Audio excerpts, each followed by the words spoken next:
I'm here to answer your questions and be honest with you and do you a favor. Great. And I'm doing you a favor. But you come here with loaded questions. You're trying to paint a narrative of me which is negative. I'm asking you about things you've said that people are concerned about. And that's fine. But you're not going to sit here and say you don't answer my questions because you're not above me.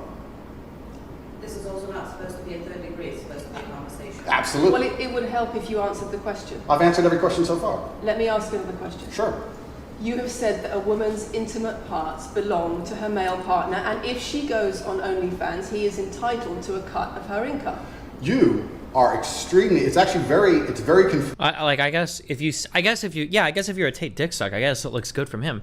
But he's avoiding every question. He's saying I never said these things that I said, and then he's just attacking her over and over again. I guess if you think it looks good, I guess if you're a Tate fan, maybe it does. But I mean, like, which had it said that you should lure women to foreign countries, work on your campsite, and steal their income. Entitled to a cut of her income.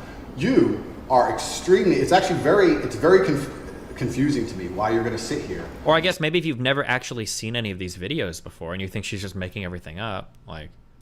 Take long format podcasts I've done, which are 3 or 4 hours long, in context where I've sat with OnlyFans girls, 10 or 15 OnlyFans girls, where we've been joking back and forth, ignore every comment and satirical comment and sarcastic comment that the females have made, and then come along and say, you said this, and you're the most evil man in the world. I don't know if you understand what sarcasm is.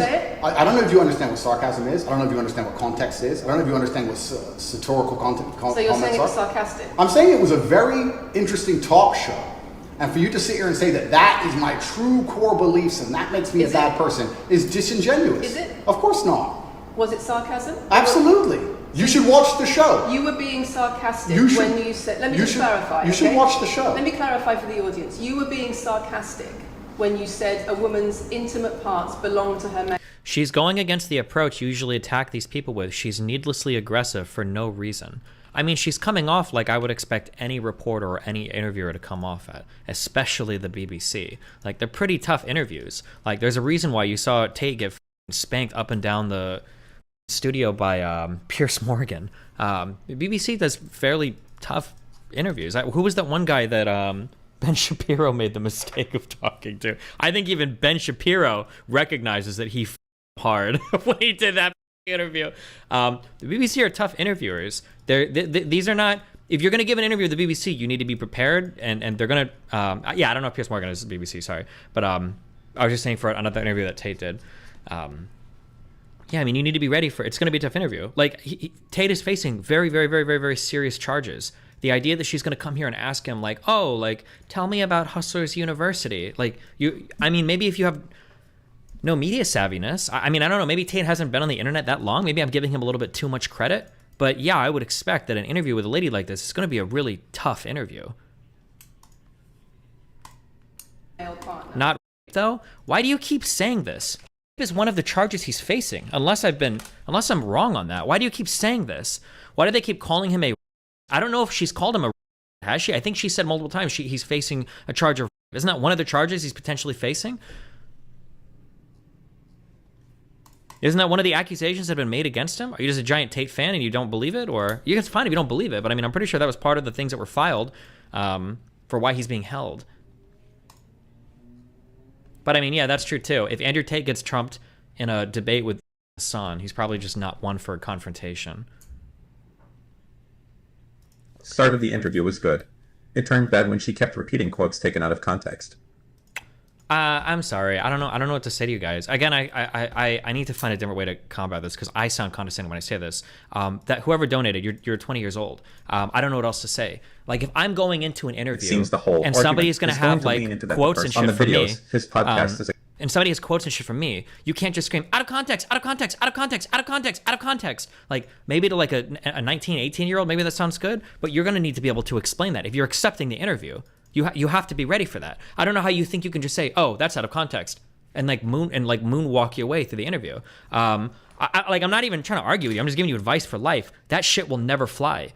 It's not going to work with family. It's not going to work with loved ones. It's not going to work at a job. It's not going to work at school. It's not going to work in front of a dean of students or a principal. It's not going to work in front of a police officer. That out of context, out of context, out of context.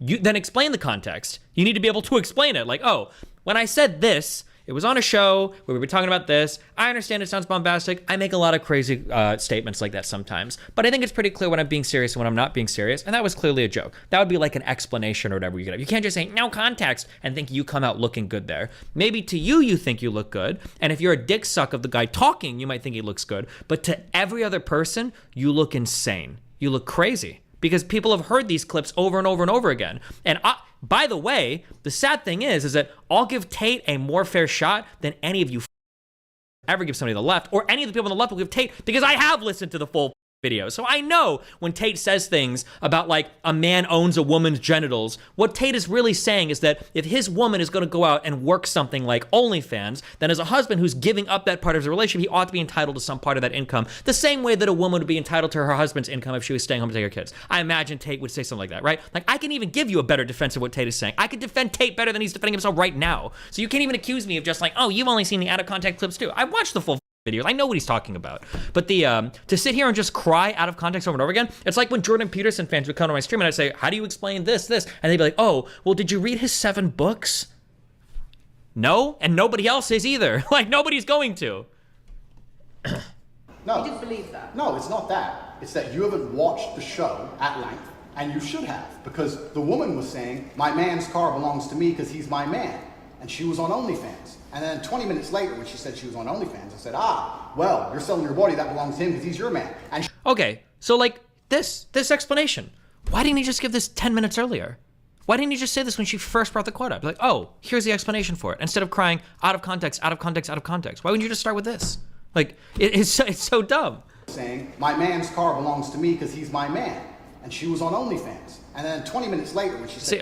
and he even gives basically the expression that I just gave verbatim. Like, Jesus. She was on OnlyFans. I said, well, you're selling your body, that belongs to him because he's your man. And she laughed. She laughed. She laughed and she said, yeah, that's probably true. If you watch the show, it will make sense. For you to come here with doing no research at all... He did. She keeps repeating it. Amy Thompson, I'm sorry. I have an IQ limit of 65 or higher to be in my chat. You don't make the cut. Goodbye. And then say, I don't understand what I'm talking about, but I've got this piece of paper with a few things printed off. I think he didn't expect to be so pressed by the interviewer. Why? Because it's a woman?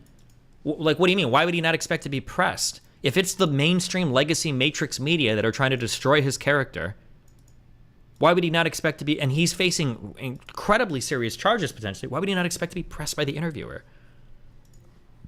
That's why you're saying the silly things you're saying. You should watch the show, do some research. Do you believe it? You already answered. I've already answered the question. Not really. Of course I have. Can Can we move on? I've answered the question. Do you believe that a woman's intimate parts belong to her male partner? Of course not. I've just answered the question. You just answered that. You said exactly that. We've done that 3 times. He's also like, this is also something that I've noticed too.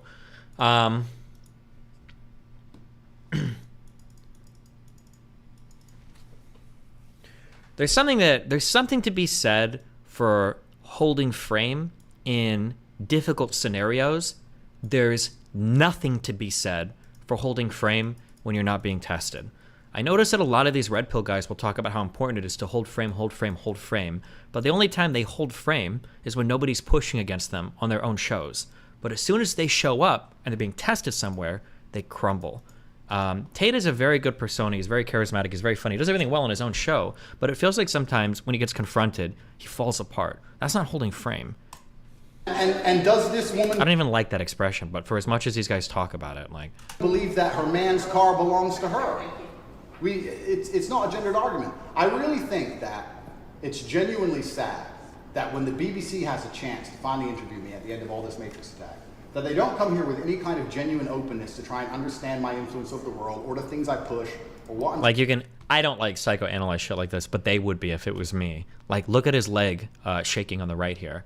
Right? You can argue it's a nervous tick because he feels pressed as f. Look at his leg going up and down and up and down. His hands are changing positions a lot too. You can see it here. Trying to teach the world or why I'm a good influence on the world. Oh wait, he stopped. At the end of all this Matrix attack. That they don't come here with any kind of genuine openness to try and understand my influence over the world or the things I push or what I'm trying to teach the world or why I'm a good influence on the world because I am a massively good influence. Instead, they come here with pieces of paper with printed out excerpts from 5-year-old podcasts taken out of context to attempt the same Matrix attack on me, which has been attempted endlessly Every single person in legacy media has already tried this, and it doesn't work. You can also tell too, like he's kind of like his critical engagement is shut off, and it's just the webbing stuff. You're the Matrix, you're the legacy media, you're the BBC, you're trying to blah blah blah. He's not actually here to engage at all, which I guess is fine. He's like trying to, I guess he's just giving an interview for his own fans at this point. But I really encourage you. I encourage you to read the comment section on YouTube when this goes on YouTube, and you will see that nobody believes a word you're saying. The This is reason I'm garbage. asking you about these comments is because we've got the chief executive of Rape Crisis naming you individually as spreading a dangerous ideology of misogynistic rape culture. Absolute It's the comments you make that are leading people to say things like this. Absolute garbage. National organisations who are saying that, are blaming you for increasing levels of misogyny. Schools that are saying they are having increased incidents. he's thrown off by the fact that they were asking different questions than agreed upon prior to the interview. Right now, I don't believe that unless they show an email or they show a list of questions they were given. Actually, I don't think I believe a printed list. If they showed an email, I might believe it, because for how media goes is if somebody gives you a list of questions that they want to ask you for an interview and you show up and you start asking different questions, oftentimes the interviewee will just say, I'm not here for this, like I'm leaving. And then you walk from the interview. That's what you do. You just walk. Actually, I think I just watched, didn't Robert Downey Jr. literally do this? I feel like I just watched a video of this like 2 days ago. Because you have an image of financial I'm glad you're answering my success. questions now. We finally got the dynamic. You have right. an image of financial She's answering my success. questions, as she should. Excuse me. You have an image of financial success, but it comes along with attitudes towards women that are really problematic. I feel like if Andrew Tate just explained the context of everything she's brought up and calm him down, he would look way better. No, it's right. This is where unironically, and I guess they've kind of like skewed the red pill shit, but this is unironically where some like red pill frame holding would be good. Don't get emotional, like be calm, explain with facts and logic and reason, don't get upset. Like these things would have helped immensely, I think, for him appearing better here. But instead he just comes off as kind of like an unhinged crybaby, I think is what I think most people would view this as. But I appreciate that, Destiny. all right, bye. Remember to hit that like and subscribe, and don't forget the notification bell so that my videos show up right in your feed.